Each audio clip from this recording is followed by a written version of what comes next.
que es la incidencia de la ley de contrato en el sector público. Como sabemos, entra en vigor, creo que en marzo, se ha comentado aquí, en marzo del año que viene, fue publicada el 9 de noviembre en el Boletín Oficial del Estado y presenta, pues, evidentemente, algunas novedades muy importantes en materia laboral a las que él se referirá, bueno, fundamentalmente el tema de la prevalencia de los convenios de empresa, que era punto absolutamente esencial en la reforma laboral que se hizo. Pues parece que esta ley de contratos de alguna manera lo matiza, y sobre todo porque obliga a aplicar el régimen salarial previsto en los convenios sectoriales. Eso, junto a algunas cuestiones más sociales que hacen, o al menos las reflexiones que se han hecho a nivel periodístico, es que esta nueva ley de contratos tiene una dimensión, un aspecto más social que las anteriores, y yo creo que eso es lo verdaderamente relevante. Por eso, pues, le doy la palabra a don Felipe, que es evidentemente el que va a hacer la posición. Me gustaría agradecer al Colegio de Graduados Sociales, a la Escuela de Práctica Laboral de la Universidad de Murcia y al Consejo Económico y Social por ofrecernos al despacho la oportunidad de participar en esta jornada, y decir también que es un honor intervenir en una jornada donde también han participado los anteriores ponentes, que son sin duda las voces más autorizadas para tratar, pues, el tema que han abordado anteriormente aquí en la región de Murcia. Y como ha adelantado José Daniel,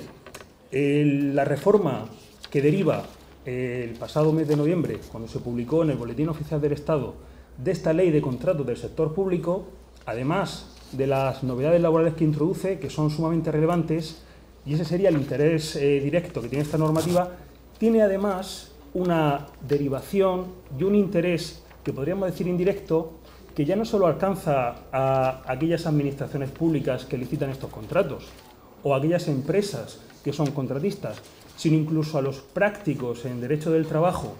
y también incluso, pues, aquellos estudiosos, porque asistimos a las primeras grietas de un modelo jurídico que deriva de la reforma laboral del año 2012, concretamente en el ámbito de la negociación colectiva, porque ahora, de manera inopinada, nos encontramos en una ley que no es originariamente laboral, pero sí que tiene unas siguientes consecuencias, que tiene incidencia en la negociación colectiva y va a otorgar de nuevo primacía al convenio colectivo sectorial frente al convenio colectivo de empresa. Y tal vez no se trata de un caso aislado, sino que de cara a las más que evidentes reformas legales que van a tener lugar a partir del año próximo, pues pueden indicar cuál va a ser la tendencia. De manera que por esas dos cuestiones, pues sí que merece la pena centrarnos esta tarde en el estudio de la vertiente laboral que propicia esta Ley 9/2017 de contratos del sector público. Y para poder conocer el alcance de estas reformas que propicia esta ley, es necesario que, en primer lugar, veamos el trasfondo, el contexto, y hagamos una primera introducción de cuál es la razón por la cual, pues, el Boletín Oficial del Estado publica esta norma, para, a continuación, ya entrar más en materia y analizar cuáles son las consecuencias y las novedades laborales que provoca esta ley de contratos del sector público. Pues bien, entrando en primer lugar en esa introducción, nos encontramos que el legislador, con esta ley de contratos del sector público, lo que hace es trasladar a nuestro ordenamiento jurídico el contenido de dos directivas comunitarias que tenían ya fecha de caducidad para ser traspuestas a nuestro ordenamiento jurídico y se incorporan con esta ley, como digo. Tenemos, por un lado, la Directiva 2014-23 de la Unión Europea, relativa a la adjudicación de contratos de concesión, y la Ley 2014 y la Directiva 2014-24 de la Unión Europea sobre contratación pública. Y estas directivas se enmarcan dentro de una estrategia mucho más global en el ámbito de la Unión Europea, que es lo que se conoce como la Estrategia Europa 2020. Y esta estrategia, que marca las líneas generales sobre las cuales tiene que avanzar la Unión Europea en diversas parcelas y en diversos sectores socioeconómicos, por lo que hace al ámbito de la contratación pública, insiste mucho en dar primacía frente a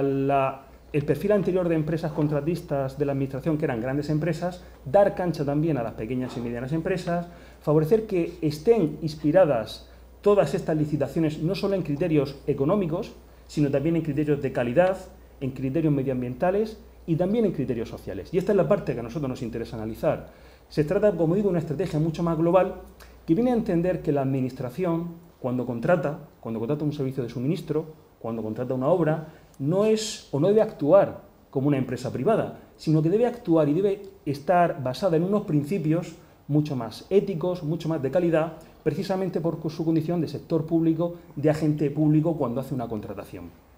Y esa filosofía se incorpora en la exposición de motivos cuando esta ley, la 9/2017, nos dice que la contrata pública desempeña un papel clave, puesto que se configura como uno de los instrumentos basados en el mercado interior que deben ser utilizados para conseguir un crecimiento inteligente, sostenible e integrador, garantizando al mismo tiempo un uso con mayor racionalidad económica de los fondos públicos. Y pensemos ahora cuál era el marco jurídico de la contratación anterior a esta ley y que ha sido partícipe de la crisis económica que ha atravesado nuestro país. Hablamos de una situación en la cual existía fraude, existía contratación, era la época de los yonkis del dinero, era la época en la cual se ofrecían ofertas a la baja. Todo eso, trasladando el postulado de estas directivas, se incorpora ahora en esta ley y debe regir a la hora de llevar a cabo las contrataciones de la Administración pública. Pensemos que la contratación del sector público representa en España un 15% del Producto Interior Bruto. Hablamos de magnitudes muy elevadas. Y basta decir, por ejemplo, que ayer el Boletín Oficial del Estado licitaba como contrato de la Administración General el servicio de agencias de viajes. Pues todas las agencias de viajes, del personal funcionario, se licitaba ese contrato ayer en el Boletín Oficial del Estado. ¿Cuál era el precio, el valor de ese contrato? 325 millones de euros. Piensen ustedes en el montante, la facturación que puede representar para esa empresa adjudicataria final de ese contrato un montante global de tanta cuantía. Como digo, hablamos de uno de los ejes de la actividad socioeconómica en nuestro país que merecía ese factor de corrección e incluir, por tanto, criterios no solo económicos, sino también de calidad, también criterios éticos. Esa es la idea que planea ahora en la regulación de esta Ley 9/2017 y que, consecuentemente, también va a tener una vertiente laboral, que es lo que vamos a analizar. Más en concreto, ¿cuáles son estos objetivos de la Ley 9/2017? Pues, frente a lo que he comentado antes, de la época de la contratación artificiosa, del fraude, de la corrupción, frente a eso, transparencia. Transparencia en la contratación pública. También mayor eficiencia del gasto. Se habla de un criterio de racionalidad. Cuando no se pueda acometer esa obra o ese servicio por la Administración pública, pues entonces valoraremos si se debe contratar a una empresa privada, pero con esos principios, como digo. También, para dar cancha, como decía antes, a la pequeña y mediana empresa, se busca simplificar los trámites, facilitar que ya no sea un terreno vetado para estas pequeñas y medianas empresas que precisamente son, dentro del tejido económico de nuestro país, el mayor número de empresas. Bueno, pues se trata también de abrir este nuevo espacio de negocio a estas compañías. También, evidentemente, se busca prestar un mejor servicio al usuario. Ya queda desterrado exclusivamente el criterio económico, se busca un servicio de calidad, donde también planeen ideas sobre la sostenibilidad, medidas medioambientales y también medidas de inserción de los colectivos más desfavorecidos, como pueden ser los discapacitados, o contribuir al afianzamiento de la incorporación de la mujer en el mercado laboral. Criterios totalmente loables que hasta ahora eran buenas prácticas que muchas empresas fomentaban, pero que, tal y como vamos a ver del análisis de las diversas disposiciones, es que en realidad lo que va a marcar el valor y lo que va a marcar el criterio de diferencia a la hora de que una empresa sea adjudicataria de un contrato va a ser precisamente contar con todas esas buenas prácticas incorporadas en su organización. Ya no es un criterio de principios, ya no es un criterio ético, sino que incluso un criterio de egoísmo económico, que las empresas refuercen en su estructura con todos estos recursos su composición, porque van a marcar la diferencia, como he apuntado antes. Por eso se implementan esas políticas en materia social, medioambiental y de innovación. Y para que no nos olvidemos de que ese principio va a inspirar la regulación de los siguientes artículos, el artículo 3.1 nos dice que en toda contratación pública se establece como criterio transversal que estén presentes esos criterios sociales y medioambientales. Evidentemente tienen que guardar relación con el contrato, pero sí que es un criterio transversal que, como sabemos que en materia de igualdad se aplica en diversas parcelas, en diversos sectores, también está presente aquí en el ámbito de los contratos del sector público, así como también una mayor eficiencia. Y yo les comento la historia de este artículo. Este artículo, originariamente, en el anteproyecto del año 2015, no estaba presente. Se incorporó en la tramitación parlamentaria, concretamente en la fase de enmiendas al Congreso, por una enmienda que puso en este caso el Grupo de Izquierda Unida, Unidos Podemos. Da igual el criterio ideológico de quien haya puesto esa enmienda. ¿Qué es lo que me interesa a mí destacar? Que ya no estamos en una regulación y en una legislación de mayorías absolutas. Que el anteproyecto que antes entraba en el Parlamento ya no sale como estaba planteado en ese momento, sino que ya hay una modulación y una adaptación precisamente por esas fuerzas políticas, por esa tramitación parlamentaria. Y eso ha hecho que estos criterios sociales y, en particular, esa prevalencia ahora del convenio colectivo sectorial sobre el convenio colectivo de empresa, sobre el acuerdo de empresa, sobre el acuerdo de descuelgue, esté ahora en esa situación, precisamente por esa tramitación parlamentaria. En el anteproyecto no figuraba esa regulación y, de hecho, hay un dictamen del Consejo Económico y Social, en este caso de Madrid, frente a esta ley del año 2015, que evidentemente no entraba en el ámbito de la negociación colectiva, puesto que en aquel anteproyecto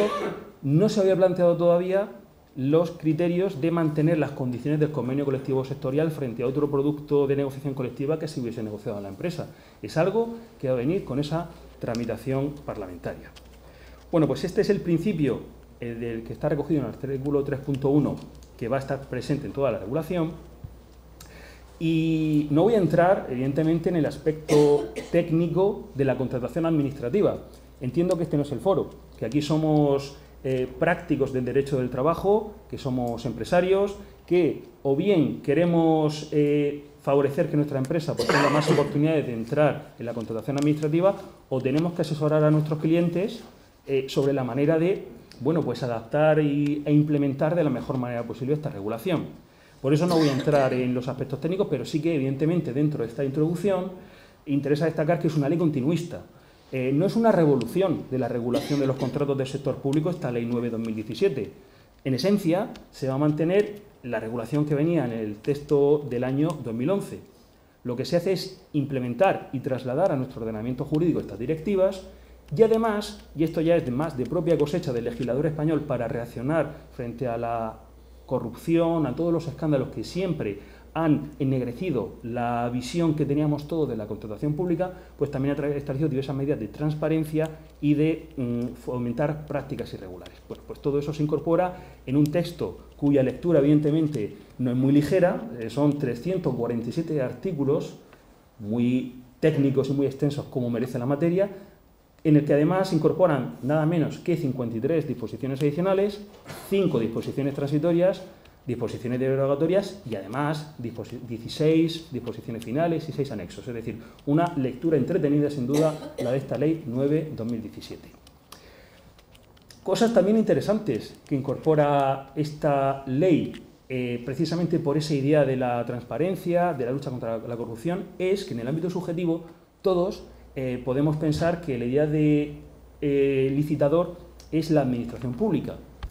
El ámbito subjetivo es mucho más amplio y, de hecho, se acomoda a la Ley 40/2015 del sector público, donde también da cabida a otros organismos y otros sujetos públicos de derecho. No nos quedemos solo con la administración pública. Y aquí es donde yo quería ir. Además, también se está incluyendo a sindicatos y asociaciones empresariales. Y aquí los escándalos de los seres falsos, los fraudes que ha habido en muchas asociaciones empresariales ha hecho que ahora el legislador también incluya en el ámbito subjetivo y, por tanto, como entidad obligada a cumplir, eso sí, adaptada a sus singularidades, esta ley, pues también el foco está en los sindicatos y en las asociaciones empresariales. Evidentemente, no en toda contratación que tengan que hacer, pero sí en aquella que pues utilicen fondos públicos. La filosofía del legislador es, recordemos, sector público, fondos que es de todos los contribuyentes, de todos los ciudadanos, por lo tanto, primemos la transparencia, primemos las medidas sociales. Además, en este brevísimo repaso a los aspectos técnicos de la ley,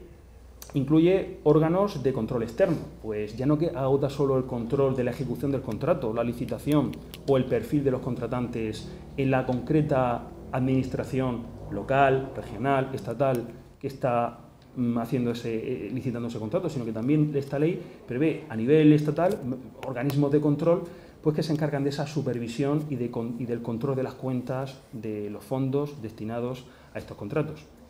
La ley no ha entrado en vigor al día siguiente de su publicación en el Boletín Oficial del Estado, sino que será el 9 de marzo de 2018, cuando plenamente todos sus preceptos ya formen parte del derecho vivo y formen parte del ordenamiento jurídico. Antes de entrar en la materia laboral, me interesaba mucho presentaros 3 noticias relativas a las materias que estamos comentando esta tarde. Hay indicadores que han establecido que la corrupción y la opacidad de los contratos públicos pues le cuestan, se ha cuantificado, 20.000 millones al año. 20.000 millones por prácticas irregularidades en la contratación pública. Y eso enlaza con lo que he apuntado antes. La contratación pública representa el 15% del Producto Interior Bruto. Pues bueno, frente a eso reacciona esta ley. Y además, probablemente muchos de ustedes se recordaréis, pues este verano, el conflicto colectivo que ha existido pues, en los aeropuertos, concretamente en el aeropuerto del Prat, por las personas que se encargan del control de accesos ya a lo que es a la terminal, a la zona de embarque. No son funcionarios públicos, no son trabajadores de la Administración, sino que son trabajadores de una contratista de la Administración. Y en muchas ocasiones, este tipo de trabajadores no solo es que no tengan la regulación del convenio colectivo, como puede ser de vigilancia y seguridad, sino que tal vez la empresa está prestando un servicio aplicando un descuelgue del convenio colectivo y, en consecuencia, retribuyendo en unas condiciones inferiores a las que en el mercado debería corresponder. Eso no solo ha afectado, evidentemente, a ese colectivo muy numeroso de trabajadores, sino que también a todos nosotros, como usuarios de este servicio público gestionado por un contratista privado, pues ha afectado. Existían retrasos, existían dilaciones indebidas. Bueno, pues todo eso es otro elemento que también ha planeado, esta noticias anterior, evidentemente, a la entrada en vigor de la ley, ha planteado y ha entrado en juego también la regulación. Pero es que todavía, en tercer lugar, los ministerios, y esta noticia es mucho más reciente, es del mes de diciembre, todavía siguen cayendo a la tentación de acudir a ofertas especialmente bajas, lo que se llaman vigilantes low cost. Todo esto quedará salvado a partir del 9 de marzo, como digo, cuando entre en vigor esta ley ya a plenos efectos. Bueno, pues tras esta introducción voy a entrar ya más específicamente en el contenido laboral de esta Ley 9/2017, que es aquello que, si tuviésemos que hacer una lectura en vertical de esta ley, nos debe interesar a los especialistas en Derecho del Trabajo, bien porque asesoramos, bien porque nos toca directamente por la actividad de nuestro negocio y pues suponen un cambio del modelo jurídico que existía hasta ahora en esta parcela socioeconómica. Y para ello, pues lo que voy a hacer es ir comentando diversos artículos que tienen ese contenido social, ese contenido laboral, y comenzamos en primer lugar por el contenido mínimo del contrato. Todo contrato tiene un contenido indiscutible que hasta ahora, pues, por principios básicos del derecho civil, hacían referencia a la identificación de las partes y a la acreditación que tienen esa capacidad para contratar, también lo que era el objeto del contrato, la legislación que se aplicaba, el precio que iba a servir para el juego económico que hay en esa transacción, la duración y, bueno, pues en definitiva, las condiciones en las cuales se prestaba ese servicio o se ejecutaba esa obra. ¿Dónde está ahora la novedad? La novedad es que ya no es solo hacer referencia a ese contenido, digamos, orgánico del contrato administrativo, sino que también ya la empresa contratista debe comprometerse, y así quedará establecido el mecanismo jurídico a través del cual existe ese compromiso, de aplicar el convenio colectivo de aplicación. Convenio colectivo de aplicación, y aquí,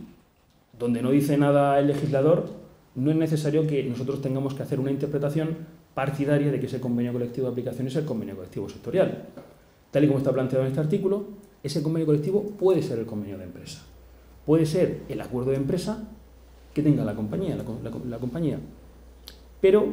en otros casos del articulado sí que queda claro y delimitado que es el convenio colectivo sectorial, y ello pese a que la empresa tenga un convenio colectivo de ese ámbito, de varios centros de trabajo, un convenio colectivo de empresa, se haya descolgado un convenio colectivo a estos efectos es irrelevante, porque debe estar en el pliego de las condiciones, que es el convenio colectivo sectorial, que se aplique, por ejemplo, a las labores de vigilancia y seguridad, a la mensajería, al servicio de ambulancias, si es una entidad de tipo sanitario la que contrata, pues todo eso va a quedar ahí recogido.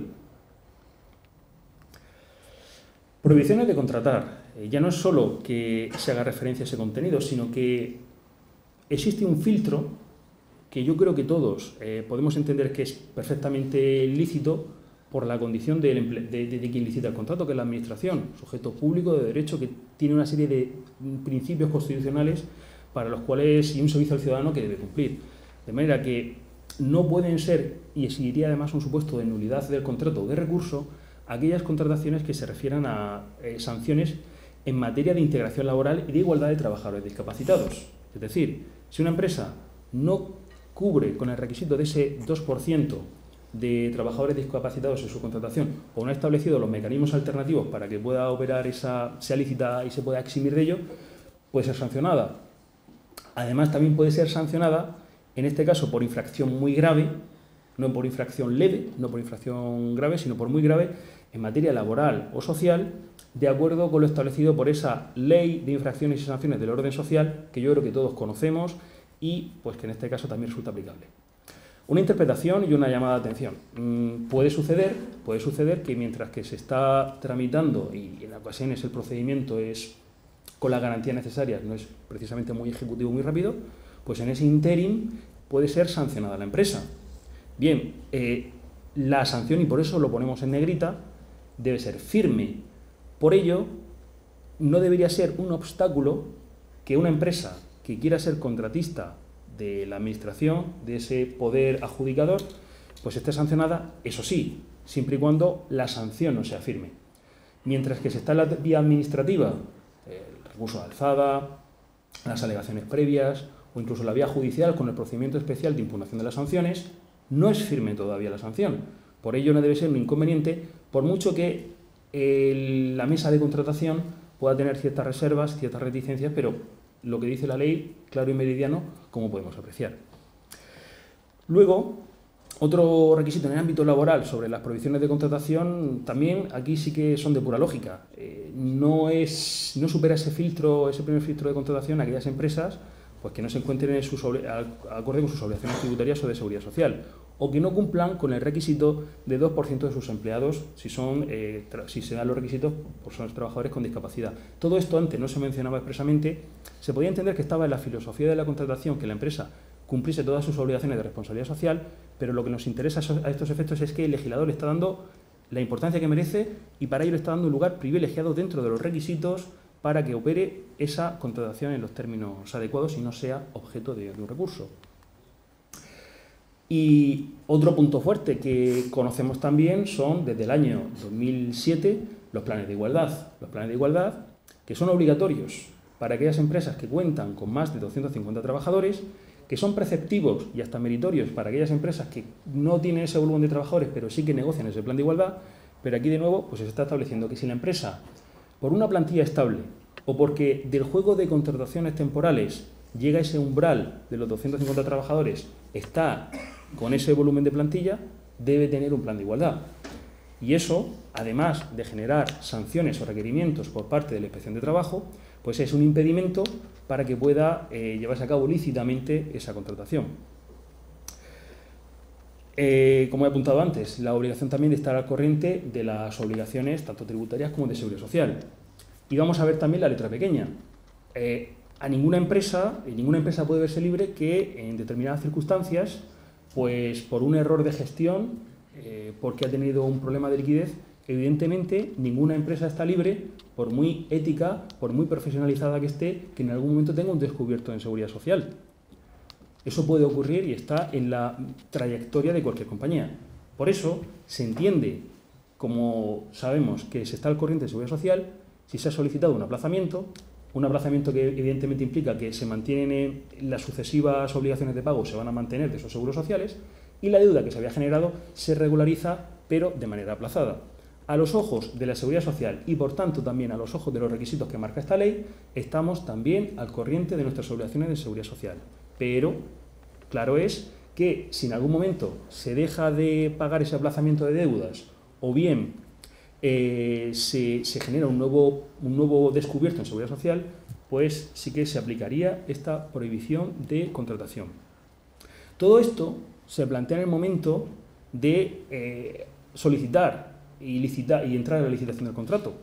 Pero si en esa tramitación que he comentado, que en ocasiones por las propias garantías que se ven en este procedimiento incurren en esa deuda de Seguridad Social, también, de manera sobrevenida, podrían, las últimas fases para la adjudicación del contrato, podrían excluir a esa empresa con esa deuda de Seguridad Social o con esa sanción firme de pues ser contratista de la Administración. Y aquí, en materia de acreditación de la solvencia, quería llamar la atención sobre una situación derivada del fenómeno de los grupos de empresas. Raro es hoy en día la figura tradicional que contempla el Estatuto de los Trabajadores de un empresario que es autónomo, que es persona física y que contrata trabajadores. Esa idea decimonónica, que solo sigue estando en algunos preceptos todavía del Estatuto de los Trabajadores, ha desaparecido en la realidad socioeconómica. Hoy en día, lo normal es que una empresa, y lo recomendable también, es que sea una persona jurídica. Pero no solo eso, sino que por la propia estructura socioeconómica actual, el porcentaje de estructuras complejas, es decir, de grupos sociedades, pues es mucho mayor. Es más frecuente que el empresario pues parcele su actividad en diversas sociedades, grupo mercantil o grupo laboral, según las circunstancias y los indicios que concurran, y eso se traslada aquí al ámbito de la contratación pública. Se tiene que acreditar la solvencia. Evidentemente, cualquier empresa que quiera postularse para ser objeto, por ejemplo, de ese contrato que he comentado de 325 millones de euros por los servicios turísticos de la Administración del Estado, pues tiene que acreditar su solvencia. No se puede conceder a una empresa sin credenciales un contrato de ese volumen y que conlleva tanto ese pasivo económico. Se tiene que acreditar, como digo, la solvencia. Pues bien, cuando esa solvencia se acredita en el supuesto de un grupo de sociedades, muchas veces la empresa, pues la que formula su solicitud para ese contrato no es la que cuenta con los recursos de acreditación necesarios. Una empresa que no se dedica a la ingeniería, pero que para esa actividad tiene una sociedad que sí que se dedica a la ingeniería de su grupo, y se exige como uno de los requisitos técnicos pues que la empresa cuente con 3 ingenieros civiles. Pues a lo mejor se puede acreditar esa solvencia diciendo, bueno, tenemos unos trabajadores de nuestro grupo de sociedades que sí que tienen ese perfil, son ingenieros, están colegiados, pero es verdad que no son de mi empresa. Pero yo los utilizo aunque no sean de mi empresa. Y es probable que, por lo que os estoy comentando, a alguno de los presentes se le haya encendido una bombilla y diga, ¿hasta qué punto puede, y esto enlaza con lo que hemos comentado antes sobre las empresas de trabajo temporal, pueda utilizar trabajadores que no son suyos para la prestación de un servicio? Si no es una empresa de trabajo temporal, evidentemente estamos ante una cesión ilegal de mano de obra. Por eso, el legislador da un paso, pero luego lo corrige. Dice, bien, de acuerdo, se puede utilizar para acreditar esa solvencia, que tenemos la estructura para poder ser los mejores candidatos a optar a ese contrato. Tenemos ingenieros, tenemos arquitectos, tenemos trabajadores de la construcción, y ninguno está en la empresa que quiere postularse para ese contrato, pero claro, en ese caso, y lo señalamos en negrita, debe existir un acuerdo de esos trabajadores y además el trabajador, la fuerza de trabajo, no va a ser el único activo que se va a ofrecer en esa prestación de servicios. Hay otros componentes y otros activos pues, de servicio que se presta entre sociedades, también de la estructura, del activo inmovilizado, no solo la prestación pura y dura de mano de obra. Evidentemente, en ese caso, estamos ante una cesión ilegal de mano de obra, por mucho que se trate de un grupo de sociedades, por ejemplo, de carácter mercantil. Bueno, pues esa acreditación de solvencia se puede dar mucho en la práctica, por lo que he comentado antes, de que cada vez las estructuras económicas y empresariales son más complejas y el grupo de empresas, aunque en el estatuto todavía no tiene una regulación como tal, no tiene carta de naturaleza, pero bueno, pues es una estructura que ha venido para quedarse y cada vez tiene más protagonismo y el legislador debe estar preparado para ello, para dar las soluciones.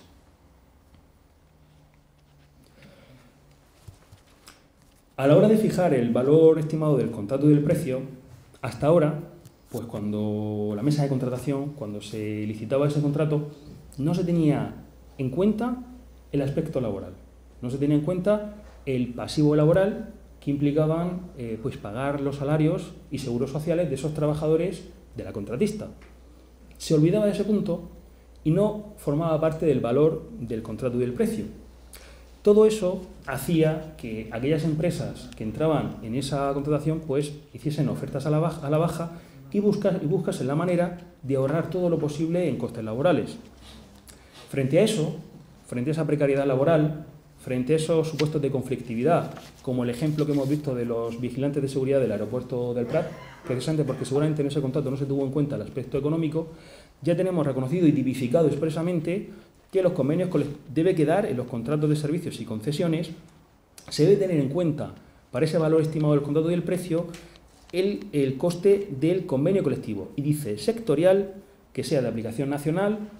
autonómico y provincial, aplicables en el lugar de prestación de servicios, según el que toque, según el que desarrolle la actividad. Es decir, que muy raro sería que una oferta fuera a la baja sin tener en cuenta, teniendo en cuenta esos umbrales económicos. Bueno, pues el aspecto social aquí, de nuevo, tenemos una plasmación en esta Ley 9/2017. Y el cumplimiento de las obligaciones salariales, que incluso puede ser un supuesto que anule el contrato,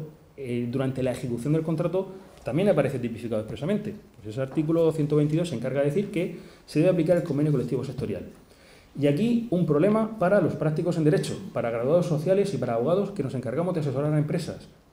clientes que podemos tener que cuenten con un convenio colectivo de empresa. Un convenio colectivo de empresa que hasta ahora, pues con la reforma laboral del año 2012, aupaba el convenio colectivo de empresa frente al convenio colectivo de sector. Es cierto que no era una primacía absoluta. Las reglas de la concurrencia se salvaban en el artículo 84.2, que establecía que en determinadas materias tenía primacía el convenio colectivo de empresa frente al convenio colectivo sectorial. Y una de ellas era la referida al salario. Bueno, pues ahora cambian completamente las reglas del juego, y no precisamente por una reforma todavía del Estatuto de los Trabajadores, sino por la Ley de Contratos de la Administración del Sector Público. Nos enteramos que la primacía del convenio colectivo de empresa sobre el convenio colectivo del sector está en tela de juicio, puesto que da igual que esa empresa se haya descolgado del convenio colectivo, que tenga un acuerdo de empresa propio, con una validez jurídica cuestionable, evidentemente, pero un acuerdo de empresa negociado con sus representantes, como que tenga, como digo, ese convenio de empresa, que prevalece el convenio colectivo sectorial, en el que muy probablemente esa empresa, que ahora por esta vía lo tiene que aplicar, pues no habían participado en su negociación, y seguramente, además, la negociación de un convenio colectivo de empresa derivó precisamente del hecho de que no era el traje a medida para esa compañía ese convenio colectivo sectorial que ahora tiene que aplicar. Bueno, pues esta es la regla que se aplica con esta reforma, en este caso para las empresas que quieren contratar en el sector público. Y además, avanzando en cuál es exactamente la traslación, las obligaciones, los principios que debe cumplir la empresa que opte a ese contrato y que luego debe cumplirlo, evidentemente la Ley de Contratos del Sector Público, al ser tan amplia, al referirse a tantos ámbitos de actividad, no puede regular hasta el último detalle cuáles son esos requisitos. Y muy probablemente también la administración local, regional o estatal, pues seguramente el concreto negociado, la concreta administración que hace ese contrato, no tiene por qué tener un asesor laboral a su lado que participe en la elaboración de ese pliego, y por ello se tiene que concretar cuáles son esas obligaciones en materia de contratación y el porcentaje específico de trabajadores con discapacidad. Pues bien, el órgano de contratación puede señalar, según las concretas circunstancias, quién será el organismo o el organismo encargado de definir para ese contrato público quién va a marcar esas líneas. Puede ser la Dirección General de Trabajo, puede ser el Instituto de la Mujer, según el ámbito, pero es la concreta administración especializada que va a tener esos conocimientos y esas competencias para delimitarlo, y a la cual se va a remitir el poder adjudicante para fijar esas reglas concretas. Todo ello para potenciar la contratación de trabajadores con discapacidad, colectivos en situación de exclusión, de colectivos que están marginados. Pues todo eso ahora se concreta de esta manera. Este artículo es llamativo, es interesante para lo que estamos comentando, pero es mucho más, y voy más al grano del objeto de la charla que teníamos esta tarde, sobre las condiciones de subrogación de los contratos de trabajo. Y aquí, al analizar este artículo, me ha llamado mucho la atención la regulación que contiene al contraponerla con la doctrina que la Sala de lo Social del Tribunal Superior de Justicia de Murcia tiene. Y me explico. Lo que nos dice este artículo 130 es que cuando exista una obligación marcada por un convenio colectivo, por una norma, por un acuerdo de negociación colectiva que establezca que en ese concreto sector de actividad, que puede ser la mensajería, que pueden ser el servicio de ambulancias, opere la subrogación, pues así se debe proceder. Esa obligación de la empresa contratista que asume ese contrato, subrogar a los trabajadores. Le gusten más, le gusten menos, pero tiene que asumir que hay un principio de continuidad de las relaciones laborales, como sabemos por aquel artículo 44 del Estatuto de los Trabajadores, que también aquí opera. Y además, se debe tener en cuenta para calibrar exactamente cuáles son los costes laborales que implican esa medida. Esto es lo que dice el artículo 130, pero me interesaba contraponerlo con la doctrina de nuestra Sala de lo Social, porque en Murcia vamos más allá. Vamos más allá y aludo a esta sentencia de 2016, de 11 de abril, que lo que viene a hacer es estimar un recurso de suplicación ya que el fallo en instancia, concretamente en el Juzgado de lo Social número 8 de Murcia, había ido en un sentido distinto, porque en este caso era una actividad que no estaba amparada en ningún convenio colectivo sectorial, que no tenía ninguna norma legal donde obligatoriamente operase esa subrogación, y por eso llega un nuevo contratista. Llega un nuevo contratista que se subroga la actividad, pero no los trabajadores. En consecuencia, la empresa que abandona el servicio no puede dar mayor empleo a ese trabajador, porque además seguramente ese trabajador, que además en un establecimiento sanitario de la región de Murcia, no había trabajado nunca en las dependencias de la compañía, sino que siempre había sido contratado para prestar servicios en las instalaciones de esa contrata que tenía. No quiere subrogar la nueva empresa a este trabajador y se ve en la obligación, la empresa saliente, de despedir a ese trabajador. Nadie discute que el despido es improcedente. La clave del pleito está en si operaba o no la subrogación. Como digo, no existía una base legal, ni convencional, ni un pacto de negociación colectiva que se lo dijera, pero sí que lo decían las cláusulas administrativas de ese contrato. Pues bien, pese a esa mención, como no era una norma con rango legal, sino que era específicamente una normativa para la traslación en esa actividad de las condiciones de la contrata, entiende en instancia, según su buen criterio, no lo criticamos, el Juzgado de lo Social, que no debe operar la subrogación. El tema se eleva a la Sala de lo Social y discrepa en ese criterio nuestro Tribunal Superior de Justicia y entiende y pone en el mismo nivel que si estaba previsto en las prescripciones técnicas y en las cláusulas administrativas que la adjudicación de ese servicio operaba la subrogación, debe ser condenada solidariamente en ese despido improcedente la empresa que había asumido el servicio, o a su elección también podía remitir al trabajador. De manera que al final, dando un rodeo, llegamos al punto de partida. Lo que se tenía que haber hecho en ese momento es subrogar al trabajador, porque así lo establecían las condiciones técnicas y las cláusulas administrativas de ese contrato de adjudicación de servicio. Pensemos además que la justicia laboral, ni mucho menos, es la que incurre en mayores dilaciones, pero bueno, sí que hay que medir un tiempo. Pensemos, por tanto, si se lleva a cabo esa readmisión, el montante global de esos salarios de tramitación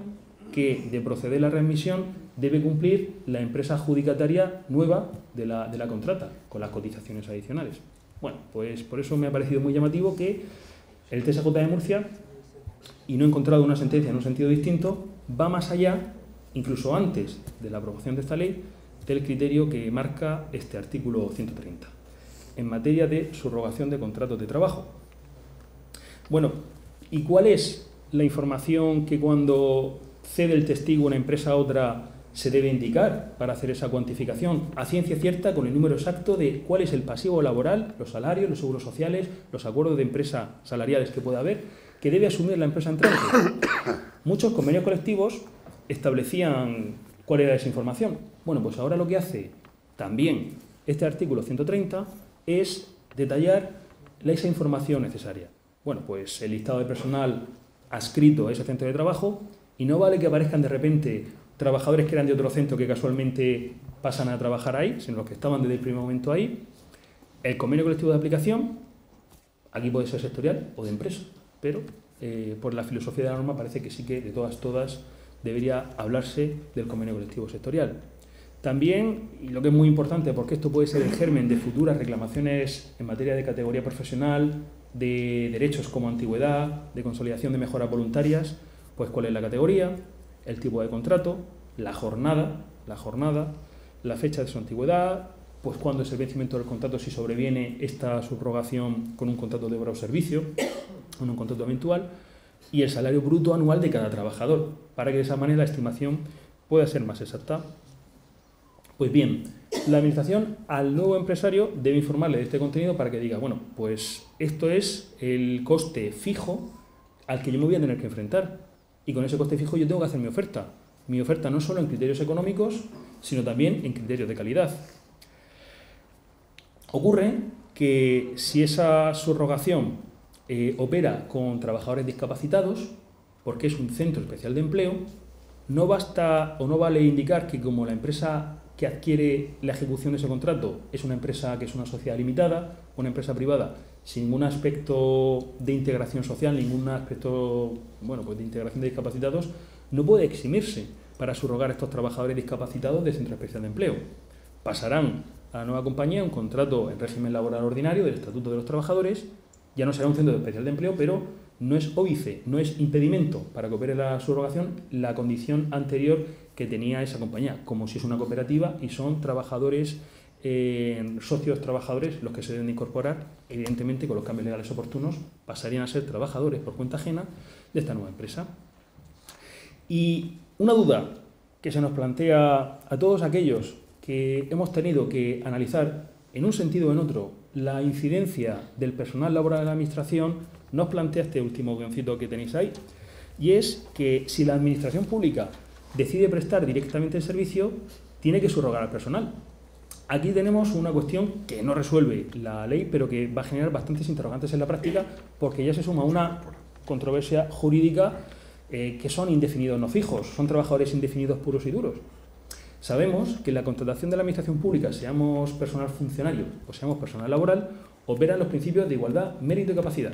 De manera que si nos atenemos a la literalidad de esta norma, por un salvoconducto, por la puerta de atrás, tendríamos que si esta subrogación opera de manera automática, se incorporarían al empleo público, bien que en régimen laboral, estos trabajadores subrogados sin el oportuno proceso de selección, sin la oportuna oposición. Evidentemente esa situación encaja mal y puede ser que ocasione muchas prácticas y mucha litigiosidad.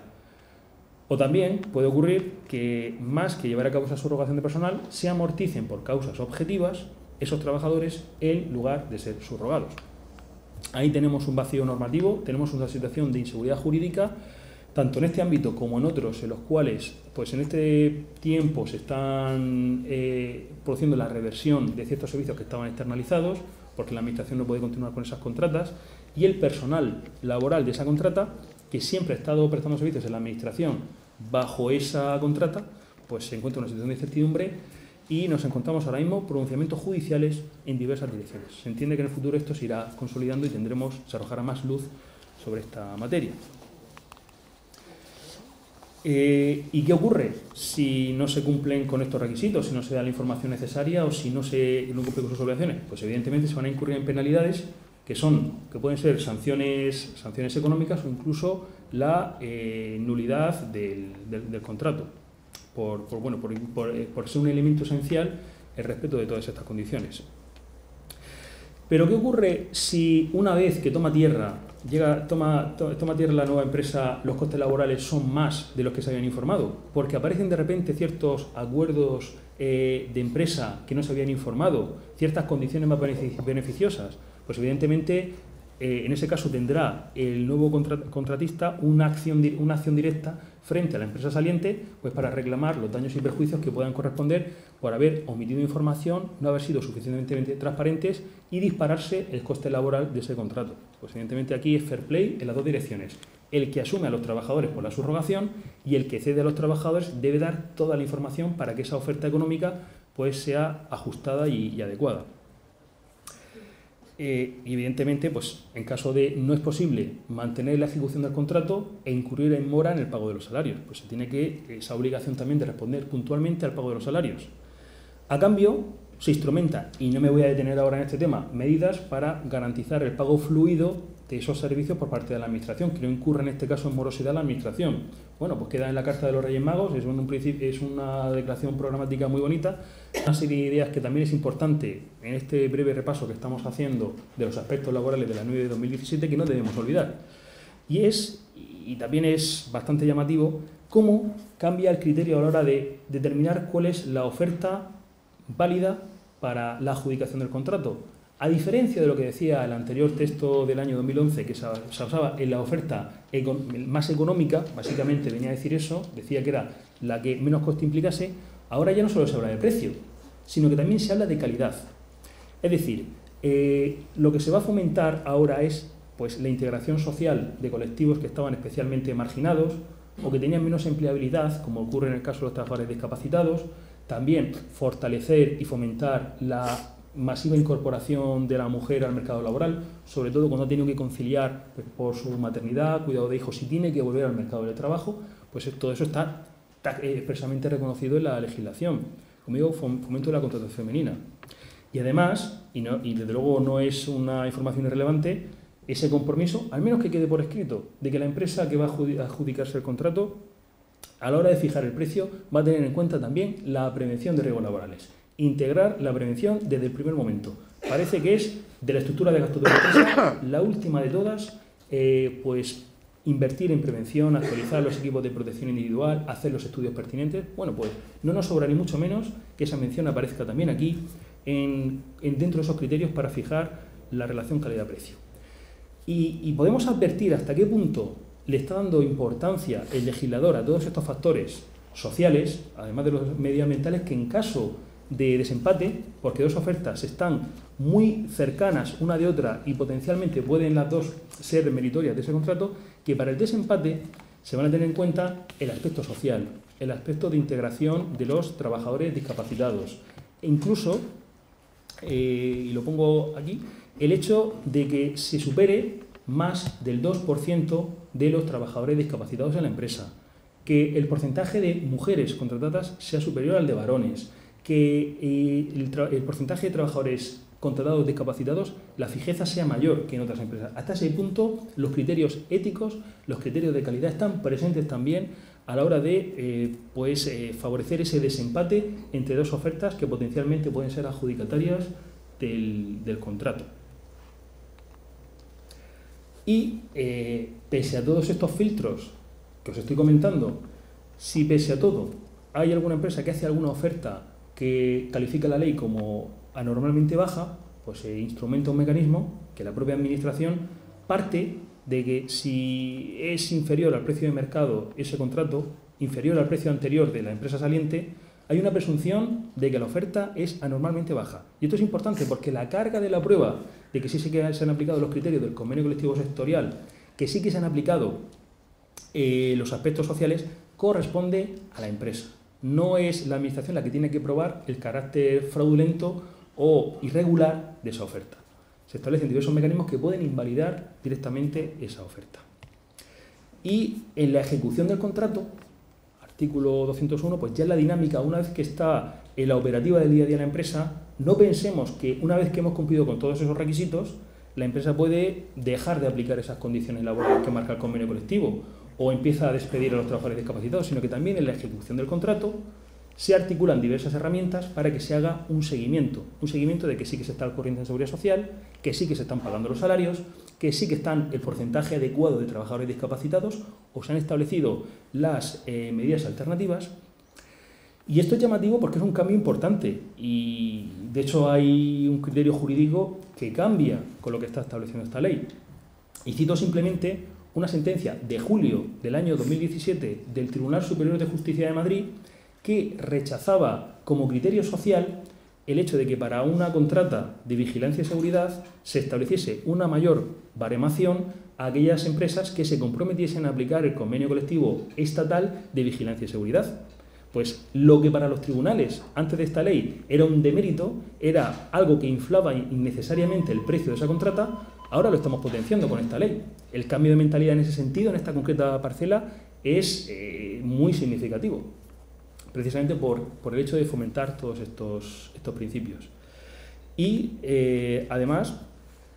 siempre se debe de velar pues, por estos criterios sociales, como digo, durante la ejecución del contrato.